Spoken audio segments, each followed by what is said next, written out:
He was not revealed before his time. You understand?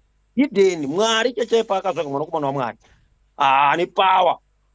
Vana Herod yakarivhira nguva iripo akatonzi ngavatize vaende kuIjipita akavanzwa. Because Herod aida kuuraya vana 2 years vachika. What am I saying? People they need to have revelation. Haisi nguva yekuita heroism now. Yekuda kuzobudisa kuti uzive kuti ndimi muri kuzomira kuti kana chivenga yapinda government moda kuzoita mahero zvinoita vanataura izvezvo. No. Read yourself, protect yourself. The voice can have power more than the things that you think with face yako. Then the face it must be reviewed at the right time. And you must want to but it's a sure who is speaking, who is evangelist bullet. No. You understand? Right. We are doing that because of wisdom from the above. We know the animal that we are dealing with. We are not speaking this to be far whenever. We are speaking this with the heart of the love of our country. You understand? So when I start working, akatengesa mdara madzibaba eshandu. Paka ndiye akatokonyera vanhu vari pakati. Zvokuti vanhu vacho vavo. Let me tell you this, what the Spirit of God is saying to me now. What happened is this. Saruwaka ifongo kunyurawo. But vanhu vakaseva Saruwaka vakanegotiate kuti sevhai munhu wedu tinokupai madzibaba eshandu. And they were given the spot paangari. Because abvunzwa mvunzo kuti koimi maisangana sei namazvakanisa ingosangana hawo. Zvorati vanga vaiseparata kana kuti vaiseparata vaita anonzi machia maappointment kuti mangwana achasangana pakati nguva kana kuti vaitaura nefoni andowazona pane kuti kwaita ingosangana. No, that's not correct. Zvoreva kuti pamwe paakaturwa ipapo ndo paavanganzi vachasangana Saruwaka akanzwa mhepo akabhatisa akasiya akanyanika mudhara madzibaba eshandu. But madzibaba eshanduko anenge anika dzunguwo mukoma wangu kamwe mudhara kana mari akuchengetedza kusefa usamhanya kumberi. Chamisa speaking this statement iwe uri kubuda uri kumberi achazivi kuti zvaari kuita we don't know what is happening. Sometimes be steady, don't rush. Usamhanya zvinhu usaone zvezvo maone ngouti. And again, that was the history of him. He was dead and buried. He lied. He said, whoever will be arrested, no one is going to be arrested. That's what he said. Hakuna achasunga. Izvo vanhu vasunga. Where is Geza? Ari kupi mudhara? Atipa update vanhu vasunga. Vangani? Vanhu vatiri kuziva ndivavo ko vamwe vatisingazii ndevavangani? Chokwadi. Why is it taking time now? 17 takutopedza ndakutokwana a week. Imwe tikasvika Friday. Takatokwana weekend. Takatokwana week. Where is he to come out and update people? So they are lying to people. As I was saying to you before this madam, but unfortunately people didn't want to hear this truth. That demonstration was not organized. Yakangoitwa chete vachitraya kuve a life saving matter kuti agenda yeresolution yekubulawa isapasiswa kwamutani. That was ndo yaishandiswa. And Traoranga chinyepera chiti kwai chiwenga nevanhu, chiwenga people now more than even manacho chamisa no one is the people is lying. Where are those people? Vasina kuda musa 17. Kana ane vanhu supporters. He has no supporters. Munhu ane supporter tikumuziva. Vanyona vayo njode vakazvida nakuzvida. Is Chamisa. Akangotora one voice papa kuti mangwana let's go and defend this. Munozara. Saka kana vachida kusunungura nyika ngavagare pasi patebhuru vaita zvinhu zvakarongeka. Time is going for us. Vacho vanhu vari kuita seMozambique nevari muZANU-PF vacho. Time is going. Nenyaya yemaleaders ari pamusoro ari selfish. Vari kufighta kuti vakeep system instead of to abolish the system totally. They want to continue to keep the system. So it's up to them. And this is never tengeswa nenga uri pokana Saruwaka. Anobva chingotengesa vanhu. It was nyuka mabhuni is born. Now amadzibaba eshanduko aenda. Vanataure vacho futi shida kutengeswa futi nesystem yacho. Pamwe zvavataura nogona kutora nemapoint. Traoré I told you pamadhemu akati kwai ndiri kwarara then pakataura naye akati kwai handipo ndiri kusouth and now naenda kuti takawana intel. You remember he told him that I listened to him say that takawana intel isu atangwazozoenda. You see these guys they're lying. They want to keep people lying. What is that? Vanonyepa is right. Tasunga utasungira kwa Hayden. So which is which? Angari kupi? Angari kwarara. Aidanga kusouth zveshuwa but yavataura yanogona chitori chiro chokwadi hatina evidence yekuti pamwe vakomana ndamari vafana handiti anogona akakandirwa kana ka 500 ukandirwa ka 500 vachikureza handiti vokuti iyi yakawandisa da tikupe 15 izvi tukandire uyaitora kana muna obva vakatokuhukako mani handovazona because vakomana ava havasipinda vane genuine cause yokuti nyika irwire mucheto ndinobhilivha kuti ane genuine cause but nenyaya yekushaya intelligence newisdom ndimazibaba eshanduka that guy is fighting this with a better but vakafana vasana taura vakuda kudya kuyako ende same na nyika yemabhunu kunzi anga yazotora mari kudidi ndo zvakamunyudza andikuona nyaya yacho manje it's a challenge that we have saka kazhinji kacho ukada mari uri easy kutengeseka nevakomana ukada mari nevakadzi aunosvera waende ndizvozvo rumbi anogona achitori neinteyo chaiyo yekuti saro akakatengesa kana siri nemabhozi rumbi zipati mpasi wana akasukuere ndivari kumupa mari kutaura zvaari kutaura zvezvo ajenda yavo zvakafanana anozvitoni pano unuwe akapuwa mari yekuti aite ajenda yachiwenga angoramba achingokudza ajenda yachiwenga chete koni pano mudhereri uyu anomusoro mumba wekubhulawayo ari kusouth ane ajenda unotongoona kuti munhu kwaari is no longer speaking the truth propagandist akungobhizi kungoti chiwenga nepamwe pauri kunyatsona kuti apa pana apa ari kungoedza kutaura zvauri kunyatsoona semuna rumbi anogona akatoudzwa nevamwe vari mugrupu momo vari mupati mpaso yena kuti sarwaka ndiye akatengesa uyu pamwe vakada kusevha life yake handovazona inogona yakaita exchange kuti pamwe vanhu vacho vanga vainaye ndo vaifanirwa kumuhuka muri kuibata nyaya yacho vafanirwa kumuhuka zvikadza mumuchiregedza ichikupei uyu wedu mumuregedze then kana uyu abatwa uyu obva ariniswa obva acrossa board uri kuona mezi dzavo vosaro happen is very possible pakati exchange yemamuvhi atinozoona action ekuti pakidnepa munhu onzi ane munhu watiri kuda kukidnepa mubudise tikuzodai zvinoona zvakadaro kuti akataatwa ngari sarwaka but sarwaka vanhu vanomirira vari kumushandisa vane power vane connection system madzibaba yoshanduka hana connection system saka vakaona kuti uyu abatwa uyu hana kubatwa vakati aiwa imuchirega sarwaka akashandiswa iye kuti madzibaba veshanduka vari pakati tisiri kuti akatengesa achida but panga pava anga pakati peguyo nehuyo because iye seems like vanhu vaifamba navasanga vatrust zviratidza vanga vasiri friendly vanhu ava they were not friendly but ane chokwadi chasina kutaura chekuti iye ariliswe he was supposed to give in kune uya yamadzibaba eshanduka exactly because iye vakafind out kuti vanhu vari connected nauyu ndivana nengi vari kure ava toda kudhira neuyo pivanzwa kuti uyu which is so thank you so much aiwa ndinotenda evangelist, thank you very much for your contribution. All right.